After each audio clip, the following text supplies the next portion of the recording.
नमस्कार, आप देख रहे हैं आज तक। आपके साथ मैं हूं सईद अंसारी। दस्तक में आपका स्वागत है।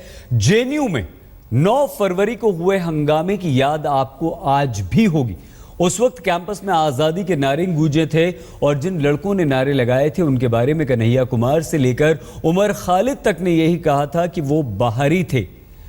तो ये तस्वीर 9 फरवरी की है। उस वक्त आज़ादी के नारे लगाने वाले कई लड़के मुंह पर कपड़ा बांधे हुए थे। इस तस्वीर में मुंह पर कपड़ा बांधे जो लड़का दिख रहा है, अब ये कहा जा रहा है कि उसकी पहचान हो गई है। ये 9 फरवरी की तस्वीर हम आपको दिखा रहे हैं। और ये दूसरी तस्वीर अब देखिए, क्या ये वही लड़का है? आज जेएनयू कैंपस में ये लड़का खुलेआम घूमता हुआ दिखा। रिजर्वेशन को लेकर कैंपस में तमाम पार्टियां आंदोलन कर रही थीं। उसी दौरान ये शख्स वहां पर पहुंचा।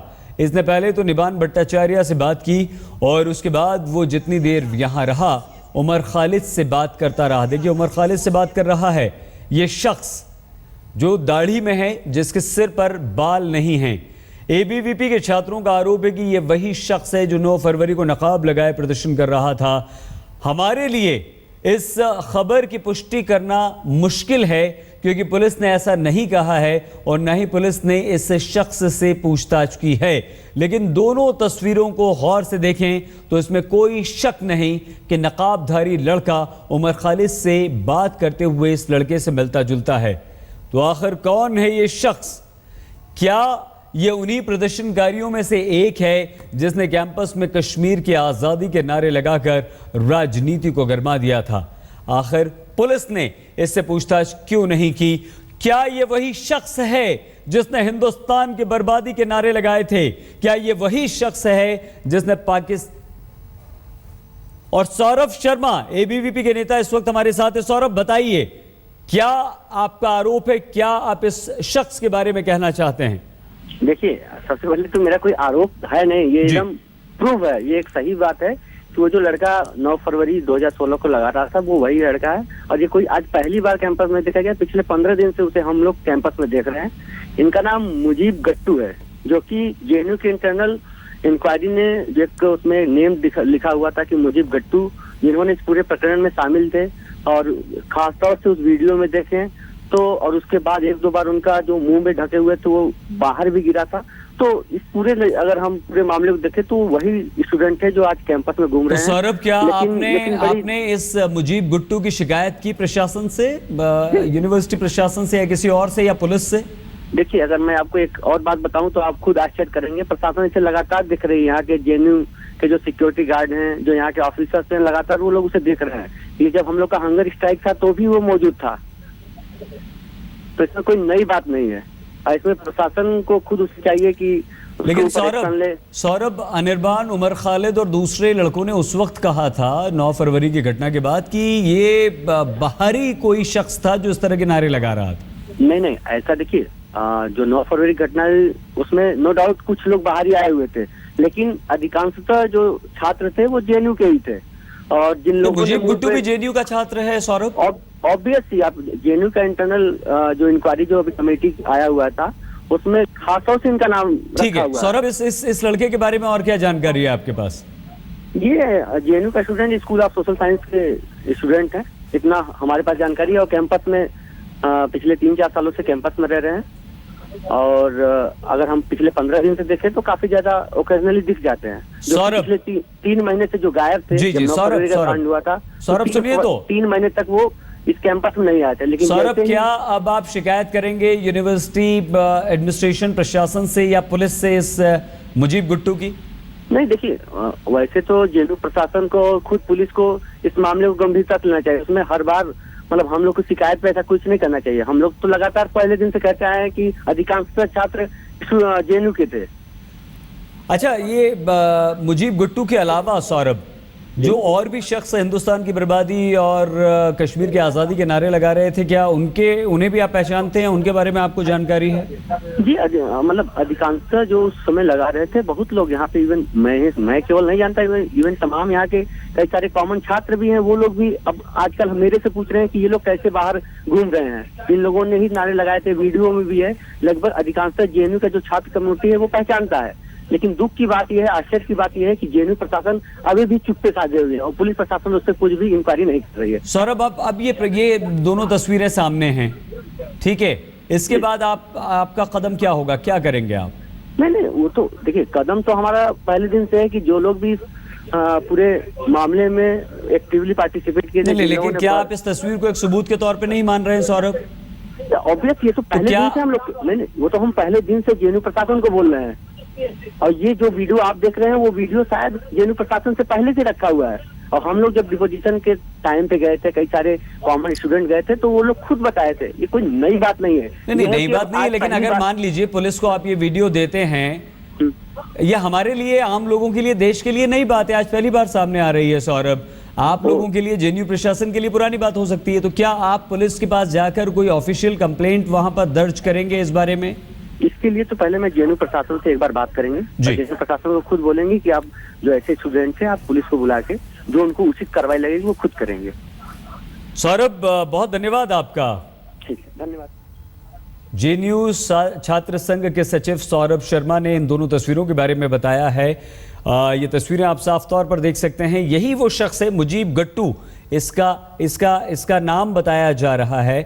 हम अपने दर्शकों को ये भी बता दें कि हमने उमर खालिद और अनिरबान दोनों से इस संबंध में बात करने की कोशिश की है। अभी फोन किया गया है हमारे ऑफिस से, लेकिन दोनों आज तक से बातचीत करने के लिए तैयार नहीं हैं। जबकि ये तस्वीर आप देखिए, उमर खालिद मुजीब गट्टू से बात करता हुआ साफ तौर पर दिखाई दे रहा है। फिलहाल रुख अगली खबर का। पश्चिम बंगाल की मुख्यमंत्री के तौर पर ममता बनर्जी ने आज फिर से शपथ ली है। भारी भीड़ के बीच ममता ने अपनी राजनीतिक हैसियत तो दिखाई ही, साथ ही वहां मौजूद कई बड़े राजनीतिक दिग्गजों ने संभावित तीसरे मोर्चे के संकेत भी दे दिए हैं। पहली बार ममता बनर्जी ने राज्य की कमान संभाली थी तो शपथ राजभवन में ली थी। ममता बनर्जी ईश्वरेर नामे शपथ करितेछि जे विधि द्वारा स्थापित भारतवर्षे, और फिर वो पैदल जनता के बीच से होते हुए राइटर्स बिल्डिंग पहुंची थी। लेकिन इस बार पूरे लाव लश्कर के साथ उन्होंने कोलकाता की सबसे व्यस्त आर्टेरियल रोड पर बने भव्य मंच पर हजारों लोगों की मौजूदगी के बीच शपथ ली। आमी ममता बनर्जी ईश्वर ও আল্লাহর নামে শপথ করিতেছি যে বিধি দ্বারা স্থাপিত ভারতের সংবিধানের প্রতি আমি অকপট শ্রদ্ধা। ईश्वर अल्लाह दोनों को याद करते हुए ममता ने अपनी ताकत दिखाई, लेकिन ताकत सिर्फ लाखों लोगों की मौजूदगी की वजह से नहीं, बल्कि समारोह में मौजूद इन खास चेहरों की वजह से भी दिखी। क्योंकि यूपी के सीएम अखिलेश से लेकर बिहार के सीएम नीतीश कुमार और दिल्ली के सीएम अरविंद केजरीवाल की मौजूदगी ने सवाल यही खड़ा किया कि गैर कांग्रेसी, गैर बीजेपी और गैर लेफ्ट एक नए तीसरे मोर्चे की गठन की तैयारी हो रही है। बधाई देने आए, बिहार बंगाल फतह हो गया। हाँ, आसाम हाथ से निकल गया। हाँ, आसाम निकल गया तो फिर आ जाएगा। काम किया उनका परिणाम है, उनको फिर से पश्चिम बंगाल में लेफ्ट के साथ जाने की वजह से ममता बनर्जी कांग्रेस से नाराज है, तो वो किसी कीमत पर उन्हें साथ देखना नहीं चाहती, खास तौर पर अगर कांग्रेस लेफ्ट के साथ खड़ी दिखती हो तो। लेकिन सवाल है कि ममता के शपथ ग्रहण समारोह में दिखा संभावित तीसरा मोर्चा क्या बीजेपी से टक्कर ले सकता है? संभावित तीसरे मोर्चे में फिलहाल न मायावती दिखी, न नवीन पटनायक जैसे क्षेत्रीय छत्रप। तो क्या इनसे भी दूरी बनाकर रखी गई है या इन्हें अब साथ लाने की कोशिश की जाएगी? बिना कांग्रेस के कोई भी गठबंधन क्या बहुमत के जादुई आंकड़े को छू सकता है? और बड़ा सवाल ये कि अगर थर्ड फ्रंट बना तो उसकी अगुवाई कौन करेगा? सवाल कई हैं और जवाब फिलहाल किसी के पास नहीं। हाँ, अगले साल यूपी, उत्तराखंड, गुजरात, पंजाब और गोवा में विधानसभा चुनाव है और राजनीतिक विश्लेषक मानते हैं कि इन चुनावों के दौरान तीसरा मोर्चा अस्तित्व में आने की संभावना नहीं है। लेकिन इसमें भी कोई दो राय नहीं है कि मोदी को हराने के लिए जिन दो चेहरों का साथ आना जरूरी है, उनमें ममता और नीतीश सबसे अहम है। तो इनकी अगुवाई में पूरी बिसात बिछने का इंतजार कीजिए। कोलकाता से मनोज्ञा लोईवाल और रोहित सिंह के साथ आज तक ब्यूरो। ममता बनर्जी का शपथ ग्रहण समारोह खासा भव्य था, इस कदर कि इसे पश्चिम बंगाल का अब तक का सबसे बड़ा राजनीतिक समारोह कहा जा रहा है। Governor K. N.. त्रिपाठी ने शपथ दिलाई। 35,000 से ज्यादा लोगों के बीच शपथ ग्रहण हुआ। 3,000 से ज्यादा वीआईपी और करीब 150 वीआईपी स्टेज के आसपास रहे। स्टेज के आसपास 35 एयर कंडीशनर लगाए गए थे। 5 दिन तक रेड रोड आम लोगों के लिए बंद कर दिया गया था। ममता के साथ 41 विधायकों ने शपथ ली है और कई विधायकों ने पैर छूकर ममता बनर्जी से आशीर्वाद भी लिया। बीजेपी की तरफ से अरुण जेटली और बाबुल सुप्रियो शपथ ग्रहण समारोह में मौजूद थे। ममता बनर्जी का शपथ ग्रहण समारोह यूं तो बेहद शानदार रहा, लेकिन इसी समारोह के बीच नेशनल कॉन्फ्रेंस के अध्यक्ष फारूक अब्दुल्ला बैठे बिठाए एक विवाद में फंस गए। ममता बनर्जी के शपथ ग्रहण समारोह में जिस वक्त हर शख्स राष्ट्रगान के सम्मान में खड़ा था, उस वक्त नेशनल कॉन्फ्रेंस के अध्यक्ष फोन पर बतिया रहे थे। तो फारूक अब्दुल्ला की इस तस्वीर पर विवाद तो होना ही था। सवाल फारूक के राष्ट्रगान को लेकर गंभीर ना होने को उठा तो उनकी राष्ट्रभक्ति का भी, क्योंकि सच तस्वीर में कैद था और फोन पर भले कोई हो, राष्ट्रगान के सम्मान से बड़ा नहीं हो सकता। कोई जानकारी है या इज्जत है।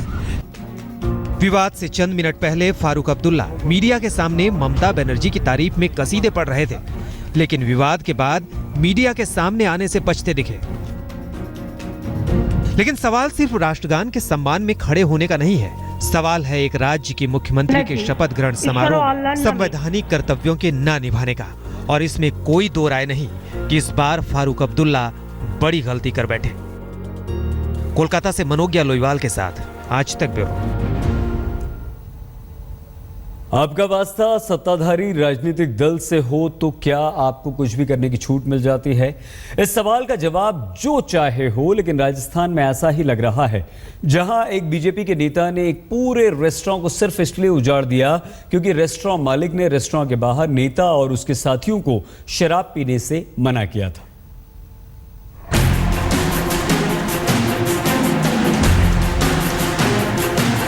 जयपुर के एक रेस्तरां पर कहर बरपाते इन बदमाशों को देख लीजिए। न पुलिस की परवाह, न कानून का खौफ। 1 घंटे तक कोहराम मचा और रोकने कोई नहीं आया, क्योंकि बदमाशों की अगुवाई कर रहे थे बीजेपी नेता देवेंद्र सिंह शंटी। अब आप इस दूसरे कैमरे से अगले दिन की तस्वीरें देखिए। अगले दिन पुलिस मौजूद थी, लेकिन ये लड़के फिर भी आए। पुलिस के मना करने के बावजूद रेस्तरां में फिर तोड़फोड़ हुई।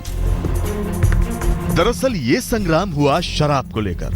रेस्तरां मालिक ने रेस्तरां के बाहर शराब पीने से मना किया तो शंटी ने तोड़फोड़ कर हिसाब बराबर किया। तो होना तो ये चाहिए था कि तोड़फोड़ करने वाले चंद घंटों बाद सलाखों के पीछे होते, लेकिन हुआ ये कि पुलिस रेस्तरां मालिक को ही पकड़ कर ले गई।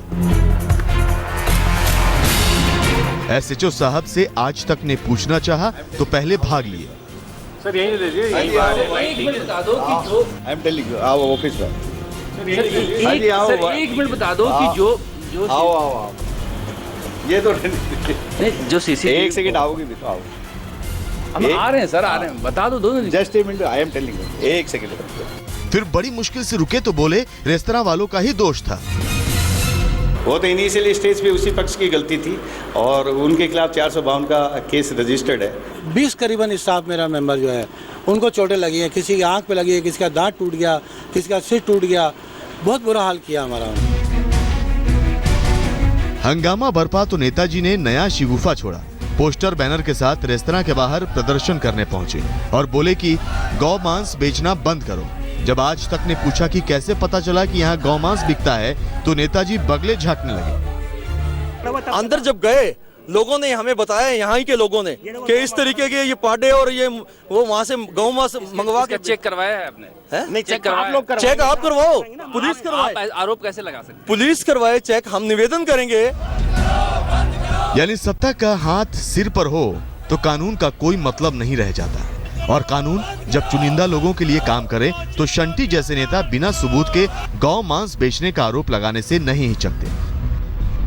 ऐसे में आम आदमी की सुनवाई हो कहां, यह सबसे बड़ा सवाल हो जाता है, क्योंकि देवेंद्र सिंह शंटी कई बार बीजेपी के पार्षद रह चुके हैं और कहा जाता है कि राज्य के एक बड़े मंत्री से उनके करीबी ताल्लुकात हैं, तो उन पर कोई हाथ डाल नहीं सकता।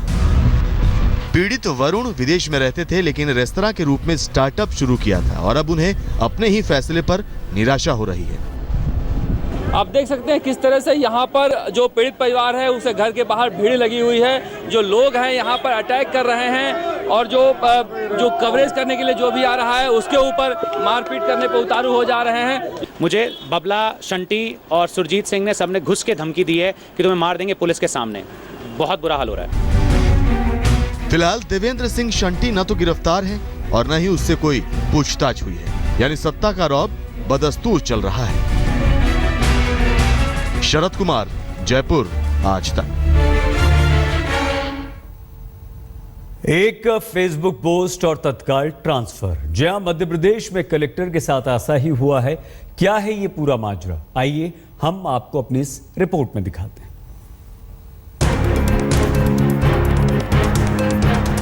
ये फेसबुक पोस्ट लिखी थी बड़वानी के कलेक्टर अजय सिंह गंगवार ने। 24 मई को लिखी इस फेसबुक पोस्ट में गंगवार ने नेहरू गांधी परिवार के कसीदे पढ़े तो नरेंद्र मोदी सरकार पर भी नीतियों को लेकर जमकर निशाने साधे। इलाके के सांसद ने पोस्ट पर ऐतराज जताया। नतीजा, कलेक्टर साहब का ट्रांसफर बतौर उप सचिव मंत्रालय में कर दिया गया। प्रशासनिक अधिकारी को जो सिविल सेवा में अपनी सेवाएं दे रहे हैं, ये उनका बयान जो आया है, स्टेटमेंट आया है, यह अशोभनीय है। हम इसकी निंदा करते हैं। दरअसल अजय सिंह गंगवार ने पोस्ट में साफ साफ लिखा था कि कृपया बताइए कि नेहरू जी ने ऐसी कौन सी गलती की जो उन्हें नहीं करनी चाहिए थी। क्या गौशाला और मंदिर की जगह यूनिवर्सिटी खोलना गलती थी? क्या आसाराम और रामदेव जैसे लोगों के बजाय साराभाई और होमी जहांगीर को सम्मान देना गलती थी? इतना ही नहीं, गंगवार ने संघ पर भी निशाना साधा। हालांकि जब विवाद बढ़ा तो कलेक्टर साहब ने पोस्ट भी हटा ली और सफाई भी दी। ये मेरा व्यक्तिगत विचार है, इसके अलावा मैं कोई कमेंट्स नहीं करना चाहता। लेकिन इस विवाद ने कुछ सवाल जरूर खड़े कर दिए। क्या नौकरशाहों को सरकार की नीतियों की आलोचना करने का अधिकार नहीं है? क्या नौकरशाहों को सोशल मीडिया पर निजी विचार रखते वक्त 100 बार सोचना चाहिए? क्योंकि सत्ता को उनके विचार पसंद नहीं आए तो पल भर में उनका ट्रांसफर हो सकता है। और क्या ये विवाद उठा ही इसलिए क्योंकि नौकरशाहों के लिए सोशल मीडिया पॉलिसी जैसी कोई चीज अमल में नहीं है? इस बुलेटिन में फिलहाल इतना ही। यहाँ पर आप कीजिए बस थोड़ा सा इंतजार, कुछ ही पलों में हम होते हैं दोबारा हाजिर। आप बने रहिए हमारे साथ और देखते रहिए आज तक।